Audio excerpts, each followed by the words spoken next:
Hello students, I am Archana and welcome again to my YouTube channel Guru Mantra academy. आज की इस video में 9th class की next poem पढ़ेंगे आप। The poem is the lake isle of Innisfree which is composed by William Butler Yeats, जिन्हें हम short में WB ईट्स भी कहते हैं। So let's start to the introduction of the poem. This poem is a lyric. It is a musical poem. अब देखते हैं कि लिरिक क्या होता है। The lyric is a composition to be sung with a lyre. It means जो lyric होती है वो छोटी सी कविता होती है जिसे स्पेशली एक म्यूजिकल इंस्ट्रूमेंट के साथ में गाने के लिए लिखा जाता है। It is a personal poem that expresses the poet's own feelings. ये क्या होती है, जो लिरिक है वो पर्सनल पोएम होती है जिसमें कवि अपनी इच्छाओं को एक्सप्रेस करता है, अभिव्यक्त करता है। उसी तरह से हम देखेंगे कि इस पोएम यानी कि द लेक आइल ऑफ आइनिसफ्री में भी जो कवि है वो अपनी लॉन्गिंग को शो करता है, फीलिंग्स को एक्सप्रेस करता है। It is a musical poem. It explores the poet's longing for the peace and tranquility of Innisfree, a place where he spent a lot of time as a boy. Innisfree is the name of a place. It is a very quiet place and that is the reason the poet wants to go there. He had spent his childhood in this place. He has very sweet memories of that place. That is why he wanted to go back to the lake island of Innisfree.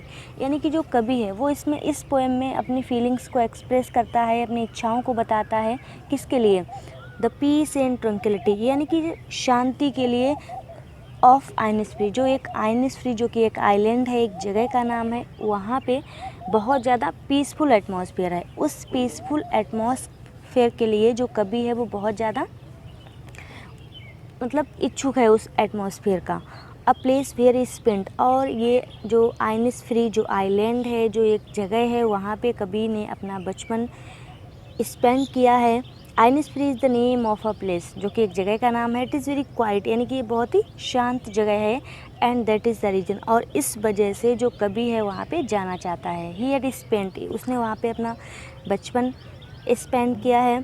He has very sweet, यानी कि memories of that place, और कवि के hurt में उस जगह को लेके बहुत सारी यादें हैं। इस वजह से कवि वहाँ पर उस आइलैंड आइनिसफ्री पर वापस जाना चाहता है। So let's start with the poem. The first stanza of the poem is, I will arise and go now and go to Innisfree, and a small cabin built there of clay and battles made. 9 green rows will I have there, a hive for the honeybee, and live alone in the wee loud glad. देखो कभी क्या कह रहा है इन lines में। I will arise. Arise means होता है stand up, उठना, खड़े हो जाना। कैबिन मीन्स होता है स्मॉल रूम। उसके बाद बैटल्स मीन्स होता है स्मॉल स्टिक्स, छोटी छोटी सी स्टिक जो होती हैं वो। हाइव मीन्स मधुमक्खी का छत्ता। देखिए, आई विल अराइज यानी कि I will stand up and go now and just go there, मैं खड़ा हूँगा और मैं तुरंत जाऊँगा वहाँ पे। एंड गो टू आइनिसफ्री, कहाँ जाऊँगा? गो टू आइनिसफ्री, यानी कि आइनिसफ्री जगह पे जाऊँगा। And small cabin build their, और वहाँ पे क्या करूँगा? छोटी सी स्मॉल कैबिन, यानी कि छोटा सा वहाँ पे रूम बनाऊँगा। Of clay and battles made, जो किससे बनाऊँगा? मिट्टी से, रेत से, सैंड से, एंड बैटल्स यानी कि छोटी छोटी स्मॉल। अब हम जब लकड़ी का कोई घर बनाते हैं तो उसमें स्टिक्स की भी नीड होती है हमें, तो वहाँ पे स्टिक्स और क्ले का एक छोटा सा घर बनाऊँगा, छोटा सा रूम बनाऊँगा। 9 green rose will I have there, अब मुझे वहाँ पे यानी कि जो उस आइलैंड पे मैं छोटा सा घर बनाऊँगा, तो जब मैं वहाँ पे रहूँगा तो मुझे खाने की भी नीड होगी, यानी कि आई विल नीड फूड, है ना। तो मुझे खाने की ज़रूरत होगी, तो मैं क्या करूँगा? 9 ग्रीन रोज़ यानी कि 9 लंबी लंबी सी जो कतारें हैं, विल आई हैव देयर, मैं क्या करूँगा? जो वीन्स की जो बीज जो होते हैं उनकी मैं लंबी लंबी सी कतारें बनाऊँगा। A high for the honey B, और क्या करूँगा? और एक जो हनी बी का जो छत्ता होता है उसे ले लूँगा। And live alone in the bee loud glade, glade means होता है clearing, open space, bee loud refers to the, यानी कि जो वो होती हैं sound of made, it refers to the sound made by the honey bee, यानी कि जो हनी बी के द्वारा, जो मधुमक्खी के द्वारा जो भिनभिनाने की आवाज़ होती है, जो साउंड होती है, वो रिफ़र करता है यहाँ पे। कभी कहता है कि मैं, अब एक बार पूरा स्टेंजा देख लेते हैं। कभी बोलता है कि मैं अभी खड़ा होऊंगा और आइन्स फ्री जाऊंगा, जहाँ पे मैं एक छोटा सा रूम बनाने वाला हूँ। किससे बनाऊंगा? मिट्टी और स्टिक से, लकड़ी से। वहाँ पे मैं अपने खाने के लिए 9 बीन रोज़ उगाऊंगा और एक हनी बी का छत्ता लूँगा, और उन हनी बी के साथ में, यानी कि मधुमक्खियों की आवाज़, साउंड के साथ साथ मैं वहाँ पे अकेला शांति से खुशी खुशी रहूँगा। नेक्स्ट स्टेंजा देखते हैं। And I shall have some peace there, for peace comes dropping slow. कभी कहता है I shall have some peace there, और वहाँ पे मुझे क्या होगा? कुछ शांति होगी, पीस होगी। For peace comes dropping slow. अब ये जो साइलेंसनेस है, जो पीसनेस है, वो एकदम से नहीं आती, सडनली नहीं आती। अगर हम सोचें कि हमें अचानक शांति मिल जाए, इट इज़ नॉट पॉसिबल। तो कभी कहता है ये जो पीस है, ड्रॉपिंग स्लो, यानी कि बहुत ही बूंद बूंद मतलब बहुत ही धीरे धीरे से आती है, स्लो स्लो आती है। Dropping from the veils of the morning to where the cricket sings their midnights all a glimmer and noon a purple glow and evenings full of the linnet's wings। देखिए, dropping from the veils of the morning, dropping वही कह सकते हैं। Wales means होता है घूंघट, पर्दा, यानी कि अब जो पीसनेस है, जो शांति है, वो कैसे आएगी? Dropping from the veils of the morning, यानी कि सुबह। अब यहाँ पे वेल, पर्दे से मतलब जो है, घूंघट से मतलब क्या है? जब सुबह का डॉन का जो समय होता है, जब थोड़ा धुंधला, मतलब थोड़ा थोड़ा सा धुंधला होता है, अंधेरा होता है, उस अंधेरे यानी कि सुबह के पर्दे के साथ में क्या करूँगा? To where the cricket sings, वहाँ पे यानी कि उस आइलैंड पे जहाँ पे जो cricket, a kind of small insect, छोटा सा जो इंसेक्ट होता है उसे कहते हैं झींगुर होता है। वो क्या करेगा? जब वो गाता है, जब वो सुबह सुबह आवाज़ क्रिएट करेगा, साउंड क्रिएट करेगा, तो कब? जब एकदम सुबह सुबह का मौसम होगा, यानी कि जब अंधेरा होगा, थोड़ा सा डॉन का समय होगा, तो मैं क्या करूँगा? उस जगह पे बहुत खुशी से रहूँगा। There midnights all a glimmer. अब जब मिडनाइट यानी कि जब रात होगी तो क्या होगी? ग्लिमर मीन्स होता है चमकना, शाइन करना या टिमटिमाना। यानी कि जब रात होगी तो क्या होगा? वहाँ पे तारों से भरा हुआ आकाश होगा, स्काई होगा। तो मिडनाइट का मतलब एक टिमटिमाता हुआ आकाश को बताया है यहाँ पे कवि ने। And Noon a purple glow, और नून यानी कि दोपहर में क्या होगा? अ पर्पल ग्लो।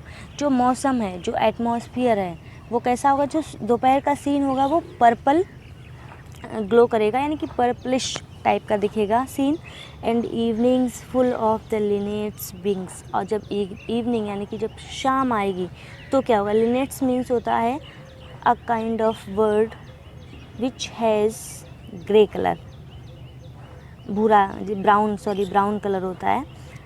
एक छोटा सा पक्षी होता है जो कि ब्राउन कलर का होता है, उसके पंख के साथ में, यानी कि जब शाम का समय होगा तो जो बहुत सारे लिनेट्स वर्ड हैं वो वापस अपने घरों पे आएंगी अपने पंख को चलाते हुए। इट मीन्स उस लिनेट वर्ड के साथ में मैं देखूँगा। तो बच्चों क्या है, कवि जो है वो यहाँ पे अपनी लॉन्गिंग को शो कर रहा है, लॉन्गिंग को डिस्क्राइब कर रहा है, जिसमें कवि बता रहा है कि मैं एक आइनेस फ्री आइलैंड पे जाना चाहता हूँ जहाँ पे बहुत ज़्यादा शांति है। और उस पूरे आइलैंड के सीन को वो क्या कर रहा है? इमेजिन कर रहा है, डिस्क्राइब कर रहा है, बता रहा है कि वहाँ पे क्या क्या होने वाला है। Let's move to the next stanza. The third stanza is I will arise and go now for always night and day. I will, फिर वो रिपीट करता है, मैं वहाँ पे जाऊँगा और क्या करूँगा? And go now for always night and day, यानी कि पूरा दिन। नाइट एंड डे से मतलब है होल टाइम, एवरी टाइम। मैं वहाँ पे जाऊँगा और पूरा दिन, पूरा टाइम मैं क्या करूँगा? आई hear the lake water lapping with low sounds by the shore while I stand on the roadway or on the pavements grey, I hear it in the deep heart's core, यानी कि कभी कहता है I will arise and go there, मैं उठूँगा और मैं वहाँ जाऊँगा। For always night and day, यानी कि बहुत सारा टाइम वहाँ पे स्पेंड करूँगा, ढेर सारा वक्त वहाँ पे गुजारूँगा। I hear the lake water lapping, अब मैं वहाँ पे क्या करूँगा, मुझे वहाँ पे पानी की जो लेक होता है, जो झील होती है, लेक जो झील होती है उसकी आवाज़ सुनूंगा, बहुत लो साउंड से, यानी कि बहुत ही कम धीरे धीरे से जो आवाज़ आएगी उस लेक के किनारे जब मैं बैठूंगा, झील के किनारे जब मैं बैठूंगा तो वहाँ पे पानी की कल कल करती हुई आवाज़ मेरे कानों में जाएगी, मुझे सुनाई देगी।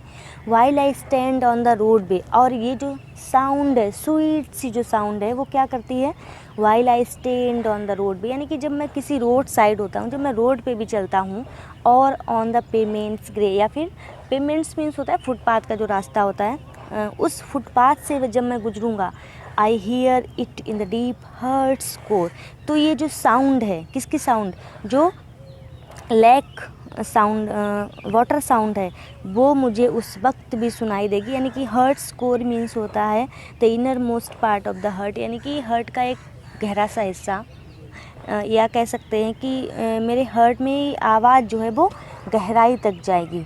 यानी कि ये जो पानी की जो साउंड है, वो आवाज़ जो है वो मुझे तब भी सुनाई देगी जब मैं किसी रोड पे चल रहा हूँगा या फिर फुटपाथ से गुज़र रहा होऊंगा, तब भी ये जो वाटर की आवाज़ है, जो साउंड है, वो मेरे हर्ट में कहीं ना कहीं मुझे सुनाई देगी, और मैं उस आवाज़ को बहुत ही इंजॉय करने वाला हूँ। So this was the poem. एक बार हम लोग इसका पूरी समरी देख लेते हैं। एक कवि है, पोइट है, कह सकते हैं इट्स अ नेचुरल पोएम। इस कविता में कवि ने अपनी इच्छाओं को एक्सप्रेस किया है, अभिव्यक्त किया है, और बताया है कि एक जगह है आइनिसफ्री आइलैंड, जहाँ पे वो जाना चाहता है। क्यों जाना चाहता है? क्योंकि वहाँ पे उसने अपना बचपन वहाँ पे गुजारा है, और उसे वहाँ पे बहुत ही शांति मिलती है, बहुत ही ट्रैंक्विलिटी मिलती है उसे। वो उस जगह को बहुत इंजॉय करता है। वहाँ पे लोग तो नहीं रहते, लेकिन फिर भी क्या है, उसे बहुत मज़ा आता है। और जब वो वहाँ पे जाएगा तो वहाँ पे एक छोटा सा अपना घर बनाएगा। अब उसे खाने की जब नीड होगी तो क्या करेगा, वहाँ पे 9 बीज रो बनाएगा, यानी कि खाने के लिए कुछ ना कुछ तैयार करेगा।